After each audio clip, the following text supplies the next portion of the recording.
Breaking news from the State House. One of the biggest bills in front of the Senate, the assault weapons ban, has passed by a vote of 25 to 11. Sophia Szabo joins us now live from the State House with an update.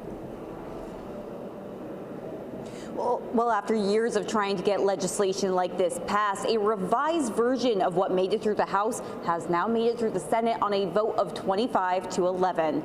It's a relief for some, it's a blow to others. Now people's attention is turning to the House to see how they are going to react. Now, what the bill does, it's revised and it restricts the sale, manufacturing, and purchase of what the legislation calls military-style weapons. But unlike the bill that recently passed in the House, it does not ban the possession of these firearms. Other revisions made to that bill include getting rid of the registration requirement, plus a more precise definition of the weapons that would be banned, which includes certain rifles and shotguns. Today in the chambers, we saw Republican Whip Gordon Rogers introduce an amendment that would allow people to inherit these weapons after its owner had passed on.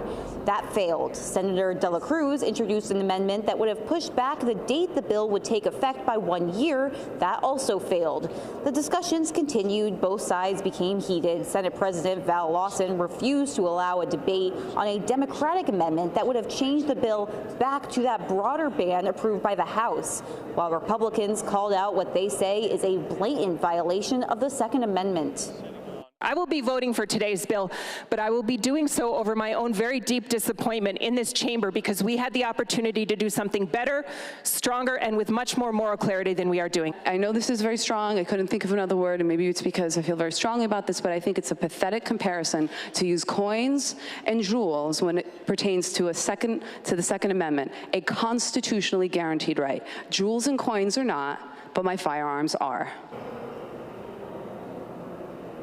Now all eyes are turned to the House, where House Speaker Joseph Sakarchi has finally indicated what he might do. Now his office tells us he plans to meet with Representative Jason Knight, who introduced that Assault Weapons Ban Act to the House in the first place. He also plans to meet with some other people at dinner break tonight to discuss what their steps are going to be moving forward. Now lawmakers intend to wrap up their work for the year this evening.